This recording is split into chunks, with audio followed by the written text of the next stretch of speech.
The morning I decided to tell someone, I sat in my wagon for 11 minutes before I knocked on her door. I know it was 11 minutes because I counted.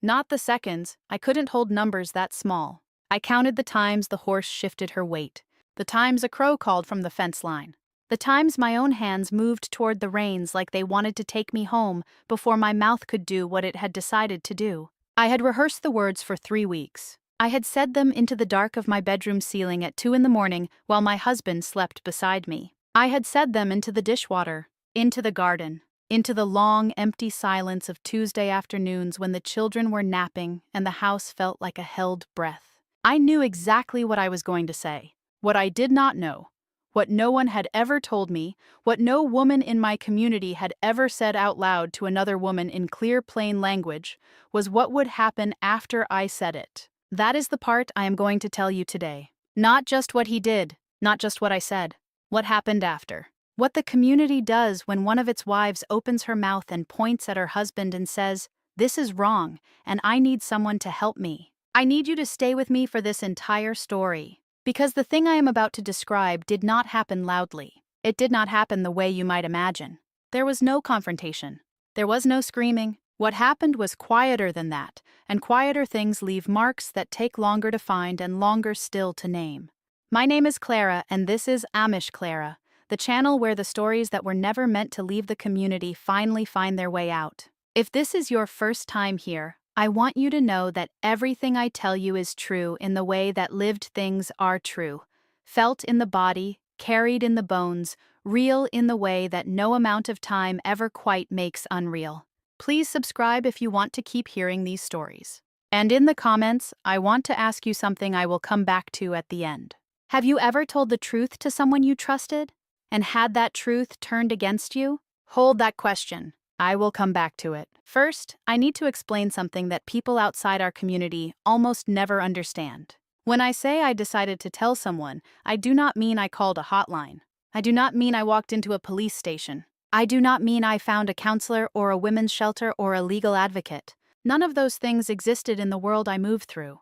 They existed somewhere, the way cities exist somewhere, real, but belonging to a geography that was not mine. In my community, there was no reporting structure that lived outside the community itself. The bishop was the authority. The deacons were the authority. The elders, the ordained men, the fathers and fathers-in-law who sat at the front of the room on church Sundays, they were the authority. If something was wrong inside your marriage, you brought it to them. That was the system. That was the only system. And the men inside that system had known your husband since he was a boy, learning to drive a team of horses in his father's field. They had baptized him. They had stood at his wedding. They had held his children and prayed over his livestock and eaten his mother's cooking at every community meal for 30 years. You were not reporting to a stranger. You were reporting to his people. And somewhere underneath the exhaustion and the fear and the 3 weeks of rehearsed words, I think I knew that. I think I knew it the way you know something in your stomach, before your mind is willing to say it out loud. But I was desperate in the way that makes knowing irrelevant. I was past the place where wisdom could reach me. I needed someone to see what was happening inside my house, and so I chose the person whose eyes had always seemed the safest. The deacon's wife. Her name was Ruth. She was a tall, spare woman with gray coming into her hair early and a way of moving through a room like someone who had learned not to take up too much space. I had known her for 6 years. At my mother's funeral, when I stood at the graveside so emptied out I could barely hold my own shape, Ruth had reached through the women standing beside me and taken my hand and held it through the whole of the service without ever saying a single word. I had never forgotten that hand. I had been saving it somewhere inside me for a moment exactly like this one. On that cold Tuesday morning, I climbed down from my wagon, walked to her door, and I knocked. She answered in her apron. She looked at my face, just once, just briefly, and she said, "Come in, Clara. I'll put the kettle on." And I thought, she already knows something is wrong. I thought, this is going to be all right. I was wrong in a way I did not have words for yet. I would spend years finding those words. And when I finally found them, they were heavier than I expected, not because they were complicated, but because they were so simple, so clean, so perfectly shaped to the wound they described. I sat at Ruth's table and I told her, not everything. I want to be honest about that. I told her enough. I told her about the nights I could not account for, the mornings that followed them when I moved through my kitchen like someone underwater, slow and disconnected from the surface. I told her about the fear that had taken up permanent residence in my chest, the kind that doesn't spike and fall, the kind that simply lives there. A low and constant pressure behind your sternum like a hand pressing gently inward. I told her that something was happening inside my marriage that I did not have the right word for, but that I knew. The way I knew the smell of rain before it came, the way I knew my children's fevers before they reached the thermometer. I knew it was wrong. I knew it was wrong in the particular way that things are wrong when they have been made to look normal for so long that you start to question your own ability to see. Ruth listened. She held her coffee cup with both hands. She did not reach across the table. She did not lean forward. She listened with her body very still, in the way of someone who is not surprised by what they are hearing, but is deciding carefully what shape their response will take. When I finished, the kitchen was very quiet. The kettle had gone cold. Outside, the wind was moving through the bare trees at the edge of her property with that dry, papery sound that late autumn makes, like something being slowly turned to nothing. Ruth set her cup down. She looked at me, and she said with great gentleness, with the voice of a woman who believed every word she was about to speak, "Clara, a wife's testimony against her husband is a very serious thing, a very heavy thing to carry. Have you prayed about whether this burden is yours to carry, or whether you have perhaps picked up something that belongs to God to carry for you?" I sat with that sentence for a long time.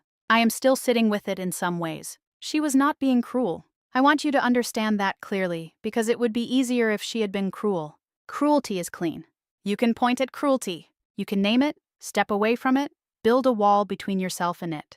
What Ruth offered me was not cruelty. It was theology. It was the sincere, carefully held belief of a woman who had been taught since childhood that a wife's pain, if it pointed at her husband, was most likely a spiritual problem, a failure of patience, of submission, of trust in God's design for the order of a household. She believed she was helping me. She believed she was redirecting me toward healing. She believed that. And it destroyed something in me anyway.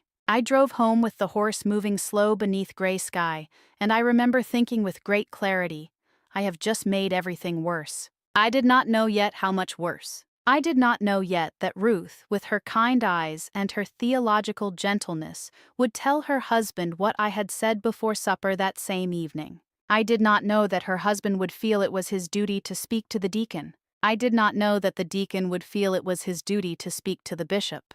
I did not know that my husband would know what I had done before I sat down to make the children's breakfast the following morning. I did not know any of that yet. What I knew was the particular coldness of a November afternoon in Ohio, and the sound of my horse's hooves on the gravel, and the feeling of a door closing behind me that I had not realized, until just now, I had been counting on.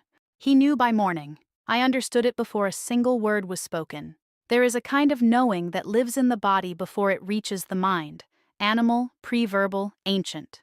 When I came downstairs and found my husband already at the table, already eating, already positioned in that particular stillness of his, the stillness that was never rest, always waiting, I felt it move through me like cold water finding its level. He looked up from his plate. He looked at me for exactly as long as it took to communicate everything and nothing at once. Then he looked back down. And he said very quietly, without any heat in his voice at all, "I heard you had coffee with Ruth yesterday." That was it. That was the whole sentence. He never raised his voice. He never accused me directly. He never named what I had done. He simply let me know that he knew, the way a man in my community communicates the things that matter most, not with words, but with the precise absence of words around the thing that cannot be said.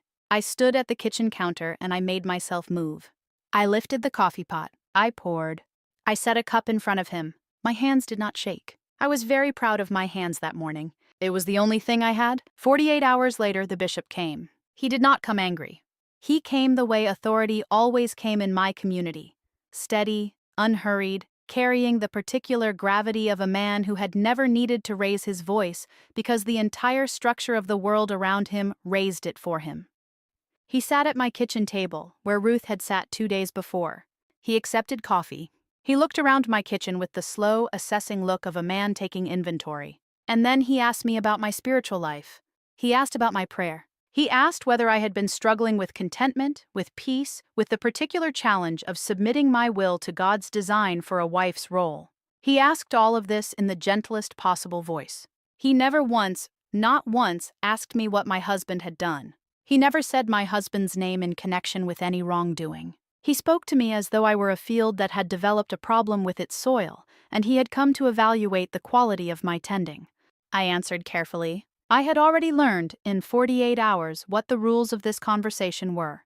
And when he stood to leave, he took my hand briefly, and he said, "Clara, a wife who brings her troubles outside her home invites the whole community to stand inside her marriage. And a marriage with that many eyes on it is very difficult to heal. Do you understand what I am saying to you?" I said yes. I understood exactly. The message was not subtle. The message was, you made a problem by speaking. The way to unmake it is to stop speaking. The problem was not what happened inside my house. The problem was that I had let it outside. That evening, my mother arrived. She came in through the back door the way she always did, with a covered dish and without knocking. She set the dish on my counter, and she stood with her back to me for a moment, the way she always stood when she was ordering her words. Then she turned, and I saw her face. My mother's face, which I had been reading since before I had language for faces. I knew every variation of it. I knew her proud face and her worried face and her tired face, and the particular face she made when she was about to say something that was going to cost her something. She was wearing that last face now. She said, "Clara, you have to take it back." I want to tell you about my mother's hands in that moment. She was gripping the edge of my kitchen counter with both of them. Knuckle pale, the way a person grips something when they are trying not to fall. My mother, who had always seemed immovable to me, solid, certain, anchored into the earth of our community the way old trees are anchored, looked in that moment terrified. Not of me, for me. And there is a difference. She was not angry. She was frightened in the way of a woman who understood exactly what was coming, and did not know how to stop it, and had decided that the only option left was to convince me to stop it myself. She said, "They are talking, Clara. It has already gone further than Ruth. You have to go to the bishop. You have to tell him you spoke out of exhaustion and confusion, and that you are at peace in your home. You have to say it clearly, and you have to say it soon, before this becomes something that cannot be walked back." I looked at my mother. I thought about all the mornings of my childhood. Her hands braiding my hair in the gray early light, her voice reading scripture at the table, the way she smelled like bread and wood smoke, and something underneath that I had never been able to name and now understood was endurance. I thought about the question I had never allowed myself to ask her directly. Had this also happened to her? Had she also, in some long-ago kitchen, said something to someone? Had she also been visited? Had she also been told to take it back? I did not ask. She would not have answered. And we both knew it. I said, "Mama, what he did..." She said, "I know." 2 words, flat, quiet, final. "I know." And then she turned back to my counter and she began to uncover the dish she had brought, and she told me it was chicken, and that it would need an hour in the oven, and we did not speak of it again. That was the moment I understood that my mother's silence had never been ignorance. It had been a choice, made long before I was born, inside a life that had given her no other options. And she had come here today not to betray me, but to teach me the only survival she knew, the only one the community had ever offered any of us. 3 weeks after I sat at Ruth's table, I was still inside my house, still inside my marriage, still inside my community. But I was different in a way I could not have explained to anyone who had not lived it. Something had rearranged itself behind my eyes the way furniture rearranges in a room after a flood. Everything technically in place, everything subtly, permanently, wrong. The women at church sat slightly differently around me now. Not dramatically, not in a way anyone outside could have pointed at. Just a half seat's distance. A conversation that ended a half-minute earlier than it used to. A shared look between 2 women that stopped the moment it registered I was close enough to catch it. Silence that used to be comfortable and was now something else entirely. Managed, deliberate, a silence with intention behind it. My children were not punished. I want to make that clear, but they were watched. And a child who is watched is a child who feels themselves watched. My oldest began coming home from school quieter than usual. She stopped asking me questions about the other children the way she used to. She had learned already, at 7 years old, how to read the temperature of a room. I watched her learning it and I felt something break in me that I have never been fully able to repair. It was during this time, in the stripped-down quiet of a late November field, that I met the woman who changed the direction of everything. Her name was not important. She was somewhere past 60, with the kind of face that had stopped apologizing for itself a long time ago. Weathered, deliberate, belonging entirely to itself. She was walking the edge of a field that bordered the road I was taking home, and she slowed when she saw me, and she said nothing for a moment. Just looked at me with the look of a woman who recognizes something. Then she said, "You're the one who spoke." It was not a question. I said nothing. She came to the fence and she leaned on it and she looked out at the field instead of at me, and she said, "I did what you did 20 years ago. I want you to know what it cost me, so you can decide what you are going to do with what it costs you." And she told me, without softening it, without the theological gentleness of Ruth or the frightened love of my mother. She told me flat and clean and straight, the way a doctor reads a result. Her husband had been spoken to once, a single private conversation with the bishop that lasted under an hour, the content of which she was never told.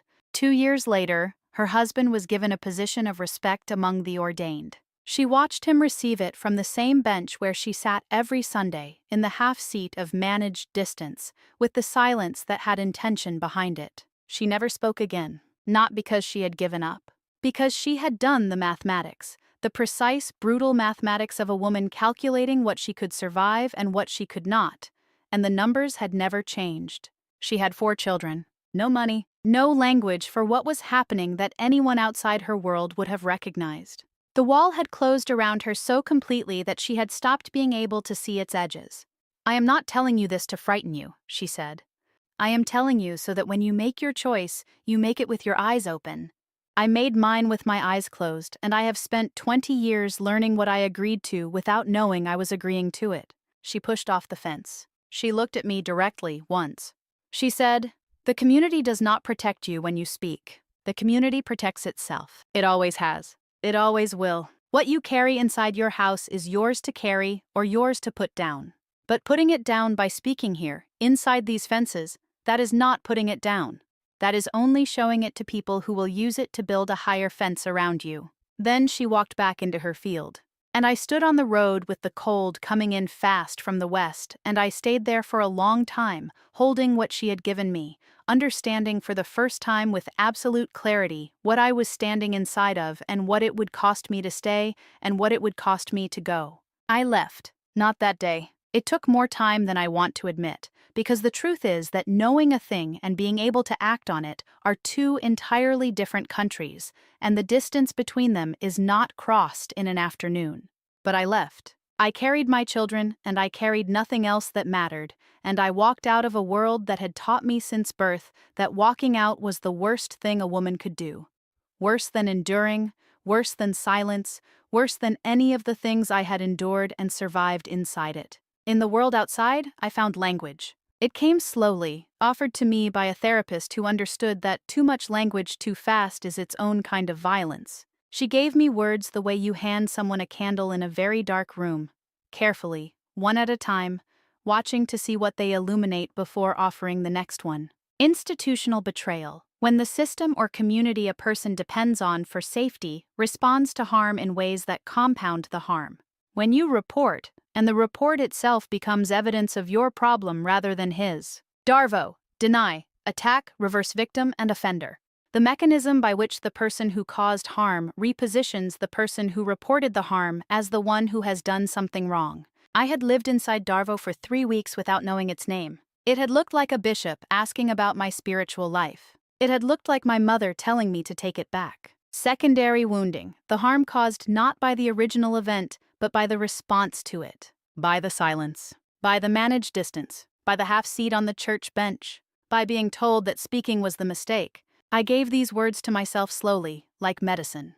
And I want to give them to you now, whoever you are, wherever you are, inside fences or outside them, in a plain dress or not, because words are the thing they cannot take from you.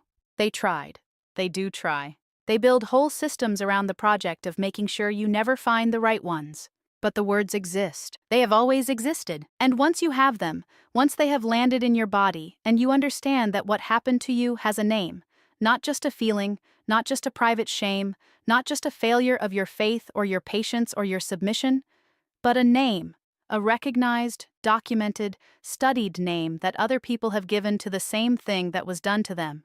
Something shifts. Something permanent and cellular, and theirs to build a higher fence around shifts and will not shift back. I think about Ruth sometimes. I think about the deacon's wife with her coffee cup and her theological gentleness and the words she believed with her whole heart. I think about my mother's knuckle-white hands on my kitchen counter. I think about the bishop and his quiet inventory of my kitchen and his careful, practiced question about my spiritual condition. I think about the woman in the field who told me the truth without softening it, who gave me the mathematics I needed even when the numbers were terrible. I do not hate any of them. The system is not its people. Its people are also its casualties. Women who once spoke and were told to take it back. Men who were handed a script for being a husband and an elder and followed it because the script was all they'd ever been given. But I hold this clearly, and I will not soften it for the sake of comfort. What was done to me when I spoke was wrong. Not complicated. Not theologically debatable. Wrong. I went to someone for help. I was handed back to the person I needed help from. The reporting became my crime, and his leverage, and the community's opportunity to tighten the structure that was already tightening around me. That is not God's design for marriage. That is not tradition. That is not faith. That is a system protecting itself at the expense of the most vulnerable person inside it. It has a name. It has been studied. It happens everywhere systems are closed and accountability lives only inside the same walls as the harm. If you have ever told the truth to someone you trusted and had that truth turned against you, I see you. If you have ever been made into the problem for naming the problem, I see you. If you have ever been handed back to the person you were trying to get away from by the very person you ran to, I see you. You were not wrong to speak. You were not weak. You were not lacking in faith or patience or the right kind of submission. You were betrayed by a system that was built to betray you, and then handed the blame for the betrayal and told to call that justice. It was not justice. And your voice, the one they spent years building a fence around, your voice was never the problem. It was always the most dangerous thing you had. That is exactly why they worked so hard to silence it. And you are still here, still speaking, still finding the words. So am I. If this story reached something inside you, I want to hear from you in the comments. Tell me what stayed with you. Tell me if you have ever been made into the problem for telling the truth. And if you want to keep hearing the stories that were never supposed to leave, the ones from behind the prayer cap, from inside the farmhouse, from the long silences that everyone agreed not to name, subscribe to Amish Clara. There is so much more I still need to say. Until next time, remember this. The truth you spoke was not the mistake. The system that punished you for speaking, that was the mistake. And it was never, not for a single moment, yours to carry alone.